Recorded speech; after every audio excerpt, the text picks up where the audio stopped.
नमस्कार दोस्तों, हमारी आज की कहानी का नाम है ऐतराज। भाभी ये लो, दादी ने दिया है। उन्होंने कहा है कि आप यह बेसन, दही और हल्दी का लेप लगाकर आज स्नान करो ताकि आपका सांवला रंग कुछ कम हो जाए और आज शाम को मेरे बर्थडे की पार्टी के लिए आप ठीक ठाक लगने लगें। वैसे आप कितना भी लेप लगा लो, रहोगी मुझसे हमेशा 19 ही। अपनी सुंदरता के घमंड में पूजा ने लेप का कटोरा दीप्ति की तरफ बढ़ा दिया। दीप्ति छोटा हो या बड़ा, सभी के साथ वो मृदु व्यवहार करती। उसके बड़े बड़े नयनों में समीर कब खो गया उसे भी पता नहीं चला। डरते डरते एक दिन उसने दीप्ति से बोल दिया। दीप्ति को समझ ही नहीं आया कि क्या जवाब दे। उसने बस यही कहा कि मेरे घर में फैसले मम्मी पापा लेते हैं। समीर के लिए यह हाँ का इशारा ही था। समीर ने दीप्ति के बारे में बताया तो दादी विमला जी ने इस रिश्ते के लिए मना कर दिया। सोचना भी नहीं लल्ला इस लड़की के बारे में। कहाँ तू दूध सा उजला और कहाँ वो अंधेरी रात। मैं तो तुम्हारे लिए मिल्की वाइटी लाऊंगी अपनी पूजा की तरह, जो उसे देखे तो देखता ही रह जाए और कोई छूने की कोशिश करे तो मैली हो जाने का डर हो। ऐसी बहू लाऊंगी तेरे लिए। दादी, मुझे जीवन साथी चाहिए, सौ पीस नहीं। मुझे ऐसी लड़की चाहिए जो लाखों की आंखों में नहीं बल्कि दिल में बस जाए, जिसके व्यवहार में अपनापन और सादगी हो, सुंदरता रंग में नहीं सीरत में हो, जो मेरे साथ समय बिताए, ना कि अपने आप को निहारने के लिए दर्पण के आगे घंटों बैठी रहे, जैसे आपकी यह पूजा बैठी रहती है। अपनी बहन पूजा के बाल खींचता हुआ समीर दादी को मनाने लगा। समीर के बहुत समझाने और मनाने पर समीर के पापा राजीव जी ने कहा, माँ जब वो इतनी जिद कर रहा है तो एक बार लड़की वालों से मिल लेते हैं। समीर और उसका परिवार दीप्ति के परिवार से मिलने गए। वहां दीप्ति से मिलने और बातचीत करने के बाद विमला जी ने रिश्ते के लिए हाथों कर दी, लेकिन साथ ही इशारों में यह भी सुझाव दे दिया, बेटा शादी तक जरा धूप से बचकर रहना और बेसन दही और हल्दी का लेप रोज रात में जरूर लगाना ताकि शादी तक रंग निखर जाए। विमला जी की बातों को सुन दीप्ति ने समीर की तरफ देखा तो उसने आंखों से इशारा किया, प्लीज इग्नोर। दादी की बात को दिल से मत लगाना। शादी तक रोज विमला जी और पूजा दीप्ति को रंग साफ करने के टिप्स और वीडियो के लिंक भेजती कि कैसे रूपवान बना जाए। दीप्ति ये सब देख बहुत डर जाती। लेकिन इन सब के बीच समीर के साथ उसकी मम्मी प्रतिमा यानी अपनी सास के मैसेज उसे ठंडी फुहार लगते और उसे हौसला भी देते कि ससुराल उसके लिए गेंदा फूल ही रहेगा, कांटों का बिछौना नहीं। बेटा परेशान मत होना और ना ही किसी बात की चिंता करना, यहाँ भी तुम्हें माँ ही मिलेगी। प्रतिमा के मैसेज पढ़कर दीप्ति निश्चिंत हो गई। बहुत ही धूमधाम से दीप्ति और समीर की शादी हो गई। अब यह समीर के प्यार का ही नतीजा था कि दीप्ति का सांवला चेहरा भी दमक रहा था। जिसने भी दोनों को साथ देखा, दोनों की बलैया लेने लगा।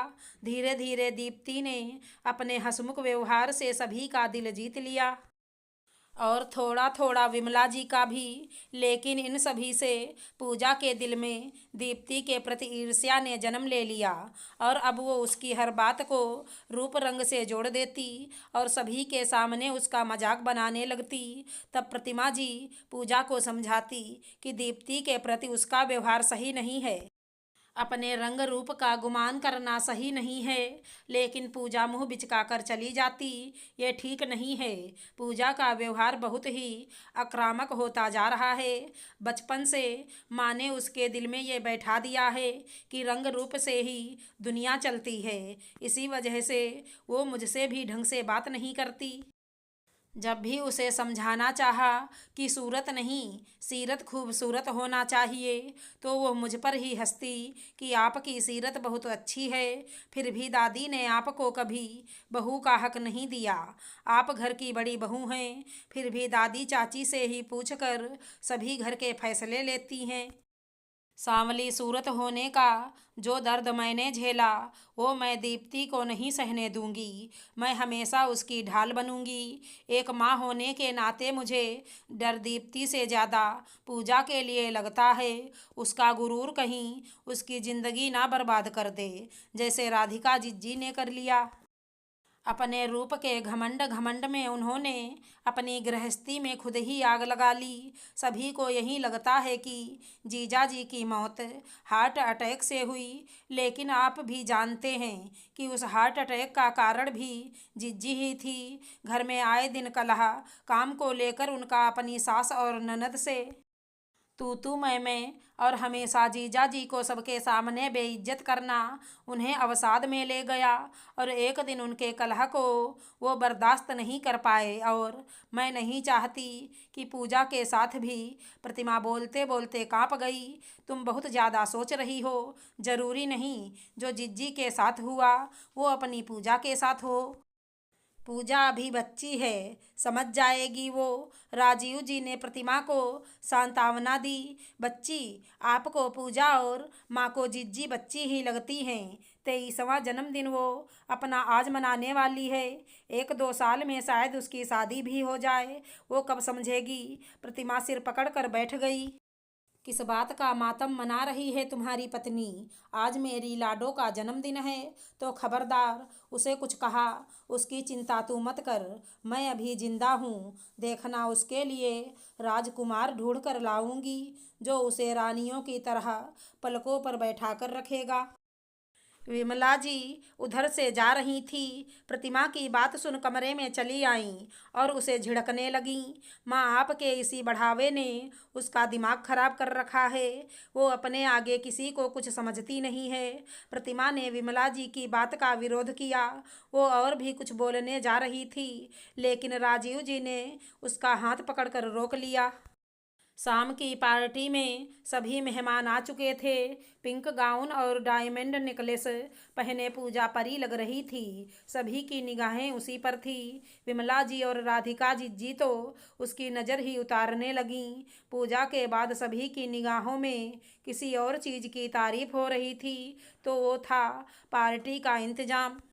पार्टी का थीम, खाना और म्यूजिक सभी कुछ A1 क्लास का मानना पड़ेगा आंटी जी। पूजा का आज का बर्थडे सबसे बेस्ट था। किसका यह आइडिया था? पूजा के दोस्तों ने जब पूछा तो प्रतिमा ने बहुत ही गर्व से सबको मिलवाया। आज की पार्टी का इंतजाम हमारी दीप्ति ने किया था। और फिर देखते ही देखते दीप्ति के पास भीड़ लग गई। सभी उसको जानने में लगे थे। तभी म्यूजिक के साथ समीर दीप्ति के साथ डांस करने लगा। उसके डांस मूव देखकर सभी उनके फैन हो गए। वाओ पूजा, तुम्हारी भाभी तो बहुत अमेजिंग हैं, सो टैलेंटेड। तुम हमेशा उनके रंग का मजाक बनाती हो, लेकिन वो बहुत अच्छी है। दोस्तों की ये सब बातें पूजा बर्दाश्त नहीं कर पाई। अपनी जगह दीप्ति की तारीफ सुन पूजा को गुस्सा आ गया और उसने सबके सामने गुस्से में दीप्ति को एक थप्पड़ मार दिया। किसी की समझ में कुछ नहीं आया। वो दीप्ति पर चिल्लाने लगी, ना रंग है और ना रूप, फिर घमंड किस बात का है? भैया को भी न जाने क्या दिखा तुम जैसी सांवली लड़की में। मम्मी की तरह ही तुम भी मिसफिट हो फैमिली में। तभी एक और थप्पड़ की गूंज सुनाई दी। इस बार यह थप्पड़ प्रतिमा ने पूजा के गाल पर दिया था। प्रतिमा की इस हरकत पर विमला जी और राधिका जी कुछ बोलने के लिए मुंह खोलने ही वाली थी कि प्रतिमा की रौबदार आवाज़ से वो अपनी ही जगह पर ठिठक गई। बस माँ, अब और नहीं, अब एक और शब्द नहीं जिज्जी। आप लोगों की ही सह का नतीजा है जो ये रूप रंग को ही सब कुछ मानती है। आज इसने दीप्ति पर नहीं, मुझ पर थप्पड़ मारा है, मेरी कोख पर मारा है। फिर पूजा की तरफ देखते हुए कहा, सच तो ये है कि ये थप्पड़ तुमने दीप्ति को नहीं, खुद के ईगो पर मारा है। तुम्हारी सिर्फ चमड़ी गोरी है, लेकिन तुम्हारी आत्मा और दिल दोनों ही काला है। तुमसे बर्दाश्त नहीं हो रहा था कि कोई कैसे दीप्ति की तारीफ कर सकता है। तुम अपने आगे सबको तुच्छ समझती हो। जानती हो, दीप्ति का रंग सांवला होते भी क्यों मुझे समीर और तेरे दोस्तों को अच्छी लगती, क्योंकि उसके व्यक्तित्व में दूसरों के लिए प्यार और अपनापन है। उसमें ईर्ष्या नहीं है, उसमें स्वाभिमान है, अभिमान नहीं है। बदल लो खुद को, अभी भी समय है, वरना अपनी राधिका बुआ की तरह अकेली रह जाओगी। लोग तुम्हारे आसपास होंगे, लेकिन तुम अंदर से एकदम अकेली और खोखली हो जाओगी। बेटी हो मेरी, नहीं देख सकती इतना अहंकार तुम्हारे अंदर। बोलते बोलते प्रतिमा कांपने लगी, उसके कदम लड़खड़ाने लगे। समीर और दीप्ति ने जल्दी से उन्हें पकड़ लिया। दीप्ति को देख प्रतिमा उसके गालों को प्यार से सहलाने लगी और फिर हाथ जोड़कर बोली, माफ़ कर दे दीप्ति, मैं पूजा की तरफ से माफ़ी मांगती हूँ। नहीं कर पाई उसकी परवरिश जैसा मैं चाहती थी, नहीं समझा पाई उसे कि सूरत नहीं सीरत अच्छी होनी चाहिए। उसकी भी गलती नहीं, बचपन से जो दिखाया और समझाया गया उसने वहीं सीख लिया। लेकिन मैं कोशिश करूँगी उसकी सोच बदलने की, लेकिन यह मैं अकेले नहीं कर पाऊँगी। क्या तुम मेरी मदद करोगी? मम्मी, आप अपने को दोष मत दीजिए। दीप्ति प्रतिमा के गले लग गई। उधर पूजा अपने गाल को लेकर विमला जी के पास गई, लेकिन आज उसके आंसू उनको द्रवित नहीं कर पाए। तूने आज बहुत बड़ी गलती की है। घर की बहू पर सबके सामने हाथ उठाकर तुमने अच्छा नहीं किया। आज पहली बार प्रतिमा बहू की प्रतिक्रिया पर मुझे कोई ऐतराज नहीं। उसने जो किया सही किया, और आगे भी मैं अब उसी का साथ दूंगी। विमला जी की बातों को सुनने के बाद पूजा शर्मिंदा होकर वहां से चली गई। प्रतिमा को विमला जी की इस प्रतिक्रिया पर हौसला मिला कि शायद अब उसके घर में सिर्फ और सिर्फ सीरत के ही गीत गुनगुनाए जाएंगे। आशा करती हूँ हमारी कहानी अच्छी लगी होगी। धन्यवाद दोस्तों।